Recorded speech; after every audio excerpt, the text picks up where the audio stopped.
caffeine, bee pollen, the raw garlic, eating mealworms, freeze-dried bull testicle powder, liver, his divine protein shake. What are the best supplements for muscle growth and health?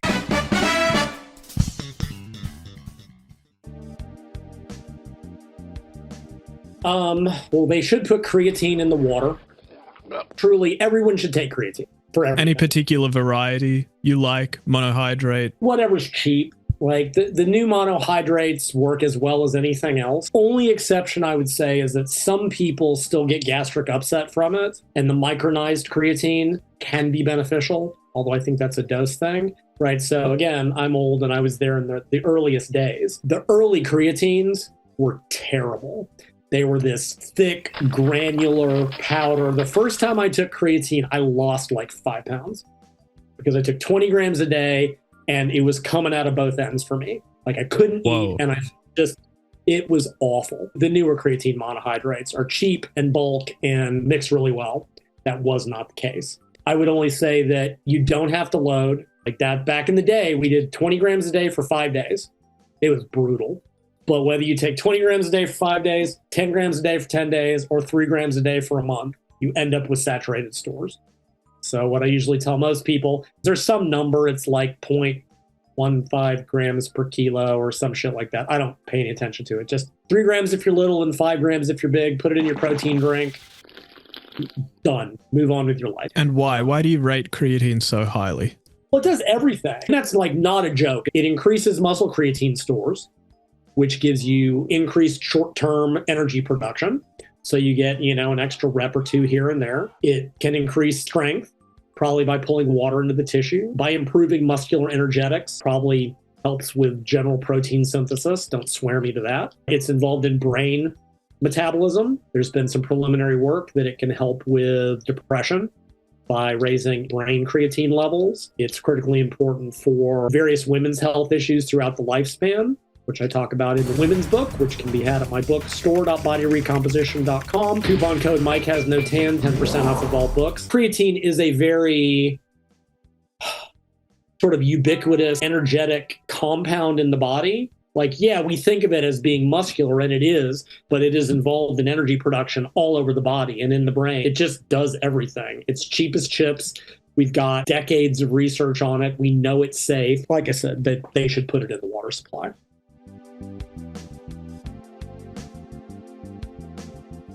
I've got a friend who won't take it because he's worried that it'll raise his DHT and make him lose hair.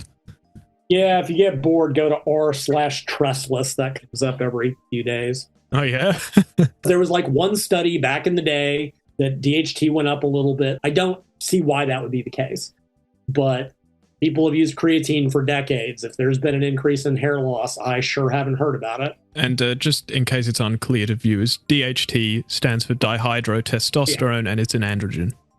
So, testosterone converts to DHT in certain tissues, and it's part of hair loss and the androgenic, the masculinizing effects of testosterone, and one of those effects in the scalp is hair loss. Yeah, so like balding, facial and body hair growth, pimples, voice deepening, that sort of thing is all like basically DHT, yeah. Well, just tell them to take creatine with finasteride and it'll be fine. That's the key. You take one thing and you chase down the side effects with another thing. And of course, if you lower DHT too much, then you have erectile dysfunctions. Then you got to take another drug and then chase down the side effects of that drugs. This is how it's done. Well, I could grow a full beard in my teens, and I've been taking creatine for, almost 10 years now. So, I mean, who knows? It does tend to be very tissue specific, right? Like, so the enzyme is 5-alpha reductase. That's what turns testosterone into DHT. And again, this is not my area of expertise, right? Like, so generally speaking, people become experts in things that apply to them. I've always had hair. I've never cared about hair loss. Industry who are losing their hair, experts on hair loss. I'm not the guy. But 5-AR is the enzyme. And I'm sure levels of that enzyme differ in different tissues of the body depending on the person. You have high 5-alpha reductase levels in your scalp, you're probably more likely to get hair loss than if you don't. Finasteride, dutasteride, and these are 5-AR blockers that prevent that conversion. But you wouldn't rate finasteride as a top supplement for muscle growth and health, which is the topic we're discussing. No, I'm just blathering about hair loss stuff. I just tell you, take creatine and then take creatine. finasteride with that. So that would Hell be yeah. one. For muscle growth. That's just a joke, by the way.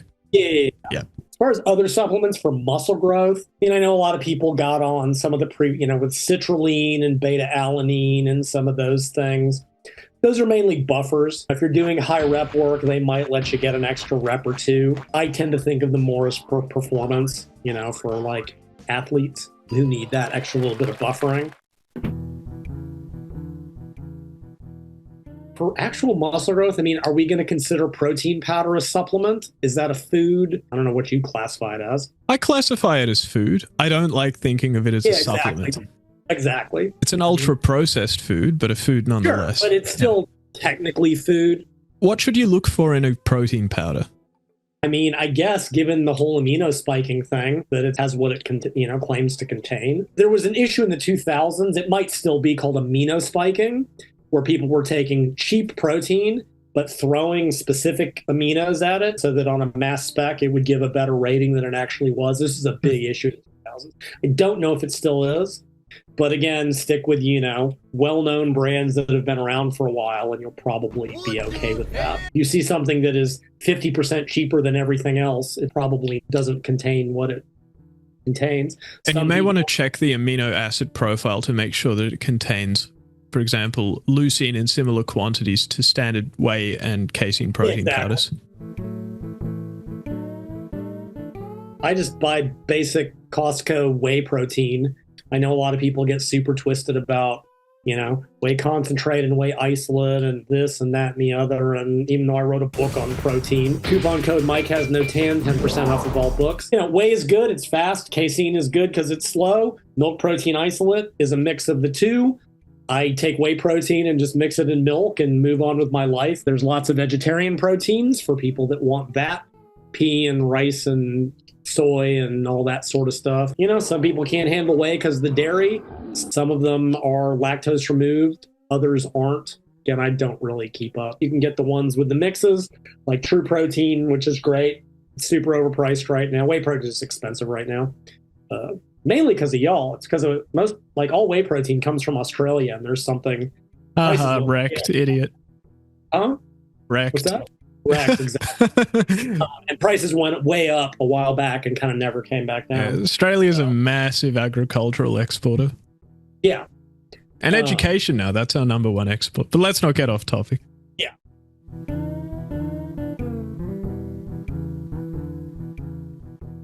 As far as other muscle building supplements that actually do anything, there aren't many. People will ask me, they're like, what's the most anabolic substance you can take? Well, you can't take sleep, but we know that would be number one. Sleep is comparable to tons of anabolic drugs. And I would just say food. I'm like, we know that food is anabolic. It is safe. It is tested. We know that it is effective for muscle growth. Just good, wholesome nutrition. Wholesome is one of those loaded words. But it's like you need sufficient protein, you need sufficient energy, you need sufficient carbohydrates, you need, some dietary fats. Eat enough to support muscle growth without eating so much that you just get sloppy. Yeah, and you don't want micronutrient deficiencies either. So. Yeah, exactly. Those are pretty damn hard to get. You have to have some pretty screwy diets in the modern era. Oh, yeah. Sure, it can be done, but it would be generally difficult. Yeah, like if you've got ARFID, which stands for Avoidant Restrictive Food Intake Disorder, that's basically what it takes, right? Yeah, exactly. Veganism. Leave me alone! Or if you don't do it right, that can be a headache and a half. Even some bodybuilding diets that become so limited around so few foods, when you get into full-blown orthorexia and things like that, many bodybuilders actually show up with nutrient deficiencies during prep diets because they eliminate so many nutrient-dense foods. 8 o'clock.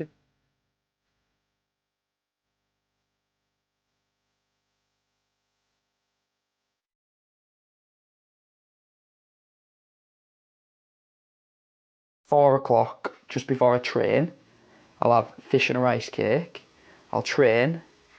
I'll have me fish. You see that in orthorexia too, where people become so obsessed about the healthiness of the foods that they actually end up making it worse. Like red meat, which is a critical source of iron, zinc, B12. They get more and more and more limited. Iron is common, especially in women who already have difficulty getting enough just because of the calorie. But when they strip out red meat and chicken and, start living on it becomes extremely difficult. Without animal source proteins, B12 is a problem. Magnesium deficiency is real common. They strip dairy out of their contest prep diet. Now calcium becomes a problem. Contest prep diets are really, really unhealthy. Unless you know how to do it, by which I mean protein bars and tortillas. I am a general believer in just take a basic multivitamin. I don't think it's magic. I don't think it's anything special. It's just nutritional insurance. It's one of those, won't hurt, might help, buy cheap, take 2 if it bothers you. That's kind of it. Fish oils, omega-3s, you got to find a source of them. That is absolutely, that's another one they ought to put in the water supply. Because I've been watching that data develop for 20 years. If 20 years ago, if I'd seen the list of supposed benefits and hadn't read the research, I would have been convinced it was BS. Fish oils just do everything. I mean, they may improve fat loss slightly. They decrease fat synthesis. They're involved in heart health. They're involved in brain health. They improve cell membrane permeability, which improves insulin sensitivity over time. Because when you eat a high saturated fat or trans fat diet, cell membranes become extra stiff. That's a big thing in the 2000s. They get incorporated into the membrane of red blood cells. I mean, they're an essential nutrient. They just do everything. And they're signaling molecules through the PPARs, the proliferosome alpha, I don't know. Old receptor. There's an alpha, beta, and a gamma in the fat cells. They activate the good ones at a molecular level. They're not just energetic like most fats.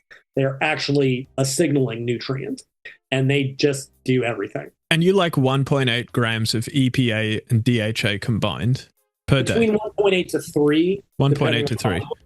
Yeah, 30 grams once every 10 days rather than 3 grams every day. Would that yield the same benefits? Yeah, I don't think so. I don't have an answer to that, but that wouldn't be my preference. I'd be afraid that they might get burned off for energy. So I don't know. You can do that with vitamin D, but I don't think you can do that with fish oils. And what's interesting, again, me being a smug prick, I came up with that value in 2003, the 1.8 to 3 grams based on something I had read. And now if you start to look at all the research on the major health benefits start above the minor deficiency avoidance, it's all about 2 to 4 grams. Well, there you go. Literally where it all falls. I'm awesome. Yeah, I kind of got lucky on that one. It should be noted though that they do contain calories. So if you're having them in quantities like that, you'll want to account for them. Back in the 2000s, because again, this always happens. Something is good and then people roll off the rails, right? Because at the time, fish oils may cause a slight fat loss. And I'm people literally were saying, the more fish oils you take, the more fat you will lose. Okay. Then that became, fish oil calories don't count. I kid you not, right? You cannot make this up. It's well, if intervals twice a week are good, well, you should do intervals 7 days a week for fat loss. This is just how this industry runs. And so fish oils, everybody went completely off the rails. It's no, more isn't better, actually. Too much can impair immune system function, can cause issues with clotting. And I know people that have taken very high dose fish oils to actually, with autoimmune and rheumatoid arthritis, deliberately to tamp down immune system function, to try to modulate. So more is not better. And actually, the better way to do it, which is not really practical, they talk about something called the omega-3 index. And this is basically the percentage of omega-3 incorporation into cell membranes. And there's some optimal number. It's 5 to 10% or something like that. And how much you actually technically need depends on your baseline diet. If you're starting with a higher omega-3 index, you don't need as much. America, we tend to have an average lower omega-3 index because fatty fish is not a part of our life. Short of paying for an expensive blood test, you can't determine your omega-3 index. So I just, 1.83, it's good enough for government work. It's involved in colon cancer and probably brain health, and they do everything. People put this stuff up in my group. I'm like, is there anything vitamin D can't do? I mean, it can't get my tan. Vitamin D is, the endemic deficiency for a number of reasons, probably due to an overreaction to sun tanning in the 80s. Again, remember, I was there, right? Everyone baked till they were leather in the sun, and then we saw this increased incidence in skin cancer, and everyone kind of overcompensated. And you put SPF 1,000,000 anytime you went outside and wore the big sun hats. And then suddenly people went from getting too much sun to none. On top of the modern environment and job, people work inside. They're at home all day. We don't, unless you're a laborer, unless you work outside, realistically, you don't get the roughly 30 minutes of direct sun exposure that you need to generate 10,000 IUs of vitamin D. And it is truly an epidemic of deficiency that people will be like, I'm worried about it. And someone will get a blood test. Why? If you don't go outside consistently for 30 minutes in the sun, you don't need a blood test to know you're deficient. It is an unnecessarily expensive step. Just start taking it. I don't see any purpose to that. I've known like one person in my life in recent years who had even remotely decent levels of vitamin D, and they didn't have a car, so they had to walk to work in the hot Austin sun. The majority of people don't do that. And you can pretty much just assume that you're deficient, and you'll probably be right. Yeah. Now, I had a blood test done when I was 15, and I was hideously vitamin D deficient, as you could probably imagine. And so I've been supplementing ever since. And I've been in the healthy range at the top end of it for quite some time. But I think that's because I've been consistent in my supplementation. I'm curious, before I continue, how much would you recommend taking? The standard recommendations are like 400 to 800 IUs or something, and that won't do anything. Yeah, it's nowhere near as much as I've ever been taking. There's research decades ago that will not raise levels at all to any significant degree. Now, if you get 30 minutes of direct sun exposure, the body will generate about 10,000 IUs, which is 250 micrograms in COMI units. Conservative recommendations are like 2,000 to 3,000.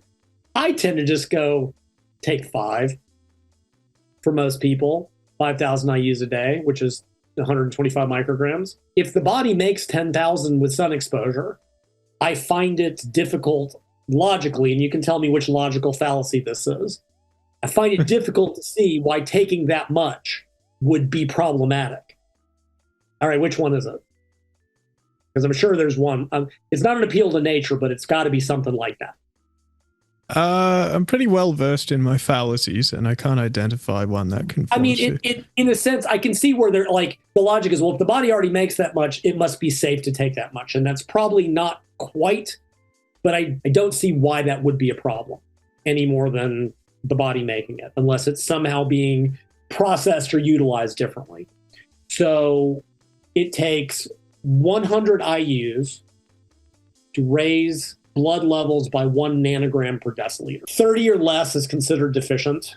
Above 30 is considered adequate, whatever the hell that means. There's a consensus on what is optimal. I've seen 50 thrown around, 50 nanograms per deciliter. 3,000 to 5,000 IUs should be 30 to 50 nanograms per deciliter. Boom. Take 5,000, move on with your life. Is there a toxicity risk in those doses? At 5,000, absolutely not. You have to megadose to such ungodly levels for such a long period of time. And vitamin D is actually interesting. You can take it all at once. Like you can just take 35,000 IUs once a week, and it works. It's what they do in Antarctica, like the explorers there and researchers. In retirement homes, they actually take it even further, and they'll inject like 150,000 IUs once a month, and that will maintain levels for about 30 days. Jeez, that's amazing. Like not much longer than that, but we've got a situation where for folks that aren't going to take a daily pill consistently, they just go give them a big shot in the butt. I know I've seen one paper, they gave like 400,000 IUs at once, and it raised serum levels by like 20 in an overnight. It was some just absolutely stupid. It's weird. It's the only vitamin that the body can make. right? Like it is an essential nutrient, and the human body can't make vitamins, but it can make vitamin D in the skin. Very strange. And it's the only one that's like that. Someone in my Facebook group actually just posted something really interesting. He's got vitiligo. I think I'm pronouncing that right. The skin whitening. Oh, revitiligo. Huh? You heard of vitiligo? Shoot. Well, I got revitiligo. It has found that high dose vitamin D is helping with the repigmentation. There's some epidemiological data that show that fish oil supplementation has no health benefits. And I know you have a problem with epidemiology. What would you say? Because no doubt you know about this research. Okay, that is one variable of 50 that ties into health. The problem with epidemiology, among all of its other problems, is you cannot distinguish health into one thing. It is a cluster of lifestyle that includes calorie intake, protein, carbs, total fats, fish oils, exercise, smoking, drinking, environment, job, stress, socioeconomic status. You cannot ever isolate a single thing out. That's and in a longitudinal study, like what these epidemiological studies often are, I mean, how do you know that these folks are taking fish oil in the quantities that yield benefits? And how do you know that they're taking the fish oil on a consistent basis? You know, I mean, there are so many variables that you just can't control for an It's a shoddy science at best. I reported on an article or video about this. The most recent egg study, and here's how they did it. Here we go. Took folks 30 years ago. They said, how many eggs do you eat? And they gave them a number. And 30 years later, they saw how many of them dropped dead. They didn't even ask them how many eggs they were eating 30 years later. They asked them one time, and they just assumed that that value must be the number of eggs that they ate for the next 30 years. Self-reported food data is terrible. It gives values that are inconsistent with life. People underestimate certain things, overestimate other things. Their calorie intakes are skewed. Now okay, what'd you eat last Wednesday? Do you want me to tell you? Now, I've written it down. I don't care. I'm making a point. You know, I know, because psycho athletes do know. Average person couldn't tell you what they ate yesterday, much less what they've eaten on a day-to-day basis for the last week or month or 2 months. The whole field is absurd. Yeah. Especially in the modern era, they are going to find a way to co-opt phone cameras. And they are doing that, I think, now, where they're like, this self-reporting, right? And people are terrible at it. Take a picture of everything you eat, and we're going to let an app do it for you. That may generate better data. But even then, this idea that people are going to eat exactly the same over 10, 20, 30 years, and this is going to give you any indication, because you also see this cluster of behaviors. We see all this epidemiological data. Oh, meat causes this. Well, number one, meat covers a lot of ground. Yeah. Right? When we say you have a meat-based diet, well, what does that mean? Are we talking about fatty charred steak? Are we talking about deep fried whitefish? Are we talking about lean chicken breast, tuna fish in water, lean red meat lightly grilled, shrimp, which is very low fat? What does a meat-based diet actually mean? And the answer is nothing without further qualification. Because I've seen it. I've seen this in like vegan propaganda. They will equate fat and meat as if there are no low-fat meats in existence. Is it an egg white? Is it an egg yolk? I can have lean chicken breast that's leaner than cheese or tofu, right? What you see in Gen Pop, right? We're not talking about athletes. See, in the general population, when you see a high meat intake, that typically means lots of fatty meat, cooked to char, and or processed meats, which are their own, that is a totally separate thing. Frequently a lack of fruits and vegetables, no exercise, stress, obesity, overweight, smoking, drinking, pollution, and they go, oh, meat's bad for you. No. There is this cluster of behaviors that tend to go together. People who engage in certain health habits often engage in a number of other health habits. Or, as I pointed out in that podcast, may be in a position socioeconomically to have better health care or live in certain environments, right? Like if you have the ability and the time and the energy, like to exercise regularly and eat healthy foods or organic or whatever it is, that means by definition, you have a job and socioeconomic lifestyle ability to do certain things. And I know they're like, well, statistically, we attributed for this confound and that confound, and that's just statistical meandering. Doesn't change the fact of what's going on. Oh, well, a vegetarian diet, we compared that to a typical Western meat-based diet, and the vegetarian diet was healthier. Well, I do not doubt that, but only by comparison. Yeah, like the vegetarians would be likely to be more educated, healthier body weight, more likely to exercise. It's not because they're eating vegetarian, it's because they're not eating shit. It's because they're not eating shit. Jerking the ween. But yes, but it may also be that people who adopt vegetarianism are probably more likely to be active or educated or exercise. Or and I think that's why you see population-wide benefits in red wine consumers compared to consumers of other alcoholic beverages. Like a proxy for education and socioeconomic status and lifestyle and all sorts of things. Any number of things. And like, yeah, vegetarians are like, oh, they're frequently lighter in body weight than, yeah, because they eat less. Because it's harder to eat more when you're eating lots and lots and lots of vegetables. Then I say, well, two things. One is, okay, so they do all that epidemiological data and they're like, oh, red meat is bad. But then they do intervention studies. And they're like, we gave people lean red meat for 8 weeks and their health parameters got better. Blood pressure goes down, blood lipids improve. Lean red meat is an incredible source of micronutrients. Right? It's like, okay, well, we've got the epidemiology, but we've got a direct intervention study. And frequently the intervention study directly contradicts the epidemiology because the epidemiology is including a zillion and one confounds. And realize also vegetarianism covers a lot of ground.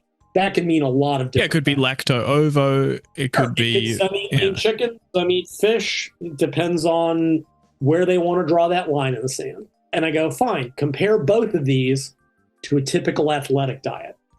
Plenty of lean protein, plenty of fruits and vegetables, healthy fat, exercise. I guarantee you that beats both of them. Period. Yeah, unless it's a elite athletic population. Well, yes, I'm speaking just in general. Yeah, yeah. But yeah, that diet will beat them both.